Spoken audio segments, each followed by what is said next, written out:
Good evening, everyone, and welcome to another episode of MTG Sin Senpai. So I'm doing a review of my limited draft pick. I only have one deck this particular time around. Unfortunately, I didn't have multiples, but let's go into this one. This one was a definitely hit. It went 3-0, and it was a lot of fun. So let's go ahead and start with do it the usual pattern. This is the stuff I did not run. This is the actual deck. I actually took the time to sort the deck, so I'll go through this first.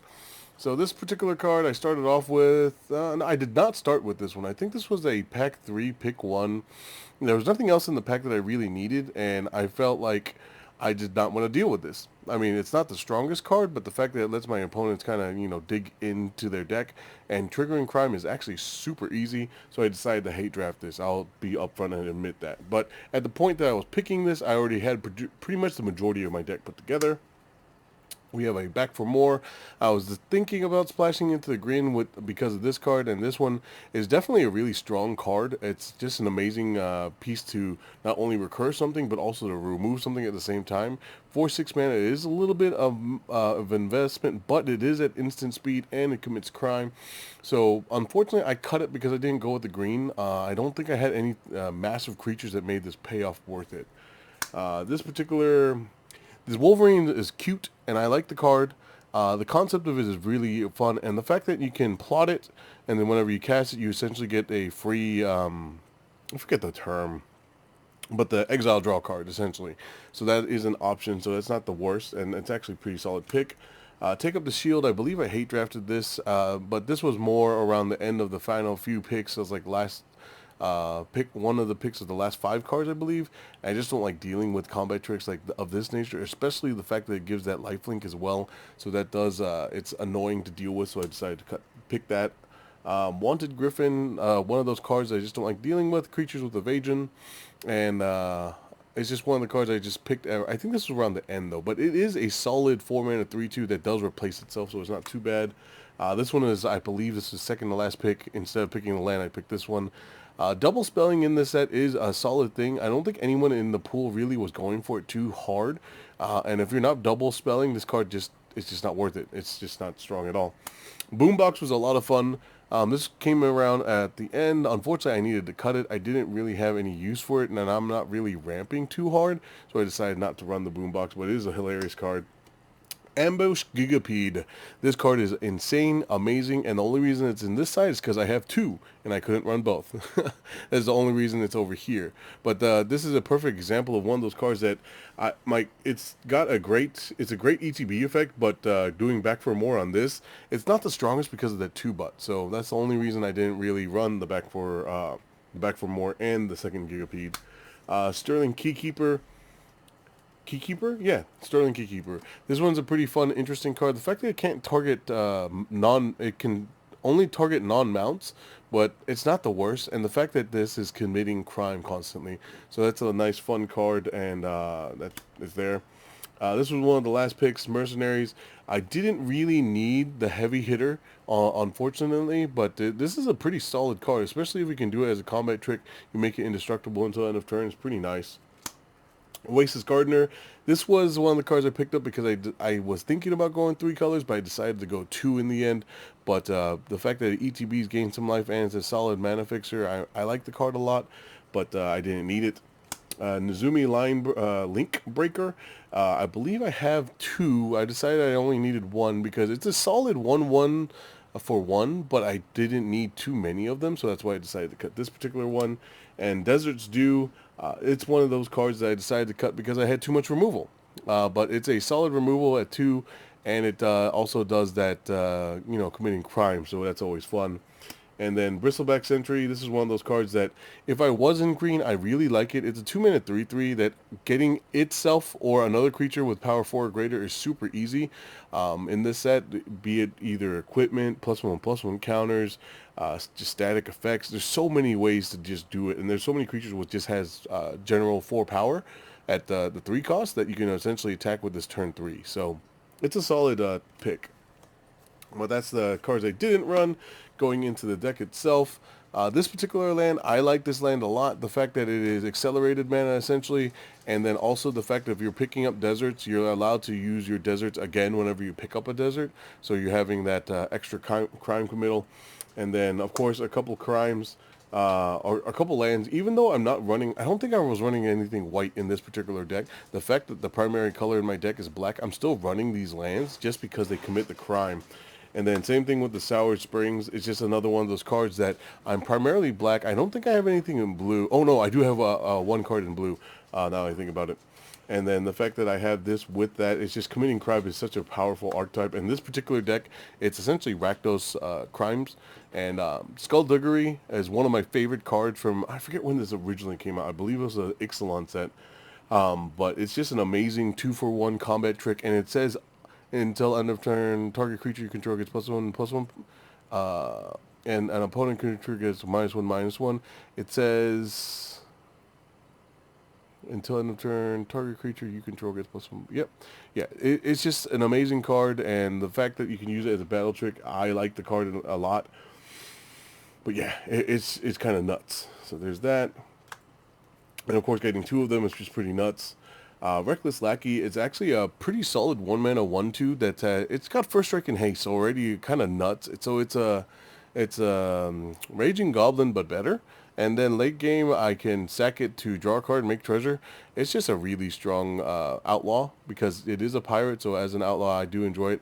I gotta point this out again. I'm annoyed at the fact that this is a goblin, but this looks like a monkey.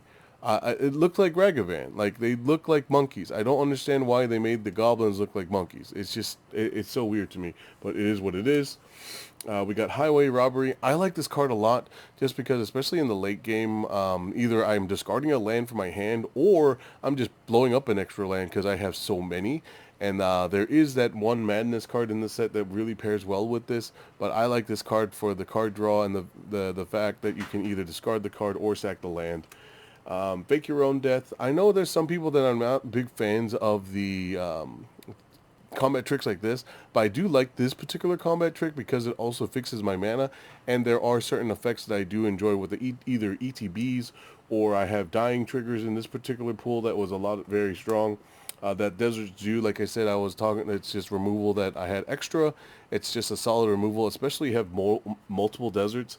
2 mana for -2/-2 at instant speed is already solid, and the fact that you can do it for more depending on if you have more deserts is pretty nice. Unlicensed Hearse, this card was nuts.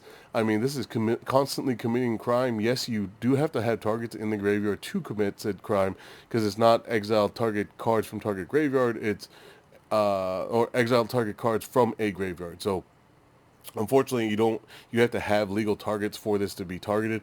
But in games of in limited, your stuff is dying. People's casting spells. It's going to happen. So yeah, this was committing crimes quite efficiently. This is another one of those cards that I really like. The fact that it's not an outlaw does annoy me a little bit, but I guess it would have been way too good otherwise. But it is a 2-mana 2/2 lifelink, which is already solid, and the fact that it can ETB and commit a crime because you will target the opponent to mill 2, or if you're doing some kind of self-milling aspect or really needing to dig for a card, you can mill yourself for 2. So it either commits a crime or it fuels your graveyard. Amazing card. Raven of the Fell Omen, of Fell Omens, not of the, but of Fell Omens. This is amazing crime payoff, and getting 2 of them is pretty absurd. So this is why I decided, like, it was, I'd grabbed 1 initially, but then the second one came right after that, and it was meant to be. And I decided to heavily commit into that particular combination. At knife point, this enchantment is bonkers, especially if you're constantly committing crimes. All you have to do is constantly load up 1 mercenary, make one of your outlaws super big power, and because it's got first strike during your turn, because of this enchantment, you're already attacking with a beneficial big creature. And then if not, you can spread the love depending on how many mercenaries you generate from this, and they just all have first strike. It's just nuts. Like, it's such a great card, and that payoff is just amazing. Intimidation Campaign, this has got to be one. This is the only reason I splash blue in this particular deck. But if you're splashing crime, and if you're in black or blue, or if those are your primary colors, you run this card. Especially if you're doing the crime payoff or committing the crimes, just because this card does so much work. I was able to draw multiple times I would have this online. I would be able to draw 4 or 5 cards off of it and do 4 or 5 damage because of it. It's just a really good enchantment that I really enjoy. Rakish Crew is another one of those cards. I will admit, this card I picked one. I think it was pack 2. I picked one, this particular card, just because I was already doing the crime payoff. I had the at knife point.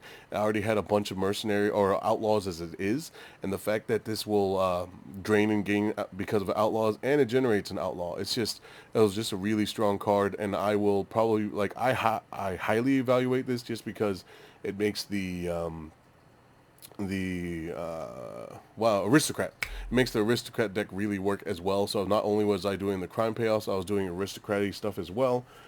We have Prickly Pear, a solid 3 mana 2/2 that makes another 1/1 outlaw. So it's a 3 mana for 3 power and 3 toughness. So it's pretty solid. It's got an ETB, and both of them are outlaws, and having 2 of them was pretty solid.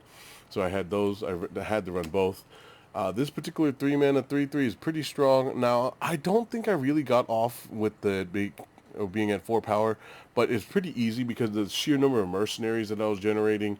It was easy to make something into a 4 power, and the number of times I played this and someone would decide they had to kill it right away before it can even attack. It's just a really strong uncommon. Like, I feel like games can get out of control because of this one card alone. Mind Raider, just a solid 3 mana 3/2 that has trample, that generates a treasure, and the number of times I would swing in with this and give it like 5 power and trample with first strike was kind of absurd. And then reminds me of the I think it was Jeweled Thief from the new Capenna set, the 3 mana 3/3 green creature with trample that entered and made a treasure. I mean, that's pretty much what this is, because having a outlaw is super easy in this particular set. So that was a really good, easy pick. Consuming Ashes I like this particular exile spell. The fact that it exiles, and depending on if you're exiling something that's not too big, you get to surveil a couple cards, and it's committing crime. It's just a solid removal. Yes, it's double black, but for 4 mana, for all the things that it does, it's pretty useful. Rooftop Assassin is a really solid 4 mana 2/2. I'm not normally a big fan of the 4 mana flashing creatures that kill a creature that was dealt damage, but the fact that this one has flying and lifelink, and it's an outlaw, and it commits crime, it's just in this particular set, it's really strong, and I really like it. Hell to Pay is just an amazing removal spell, and the number of times this helped me to either catch up ramp or allow me to play the Intimidation campaign multiple times with just treasures. Just a really powerful and solid removal spell. Rakdos joins up. I didn't really...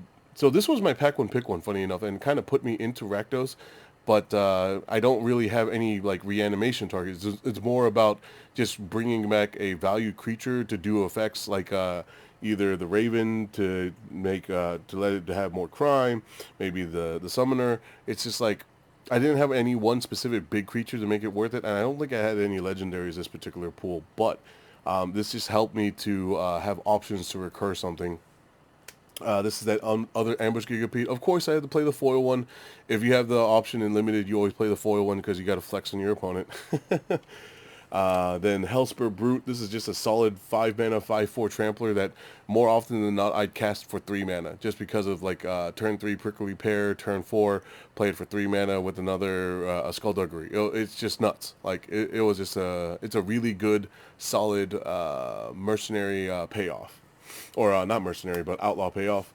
Hollow Marauder. I'm sorry. It's a nice 5 mana, 7 mana 4/2 flying outlaw that I like a lot. The fact that it also possibly draws you a card, disrupts your opponent's hands. Just a really solid card. And then the fun fact is with that particular one, I did the fake your own death with it, so that was actually kind of funny. I was able to pretty much make my opponent discard an extra card, kill their thing that blocked my thing, and get my thing back. So overall, this deck was a lot of fun. Went 3-0, pretty nuts. I was pretty happy with it. And yeah, that is my deck for today's deck review. Got a couple more random codes here. These are all pre-release codes. So for the people that have already done a pre-release code, sorry. It's unfortunate, but at least I have a handful of these, so I'm going to just keep going through my codes. There's a good old stack of them, so enjoy. If you made it to this point, this is one of the small rewards. Also, thank you again for making it to this point in the video. do take the time to like, comment, subscribe, share, do all the fun YouTube stuff. Let me know, get me out there. I do appreciate you guys. I do see that there are people that constantly see or watch my content. I thank you guys so much. It does make me want to keep doing this more and more. So take the time, to comment. I do read all the comments, and if you ask me questions, I'll do my best to respond. So thank you again, everyone. That's it for tonight. So thank you again, guys. And never forget, Senpai didn't notice. Good night.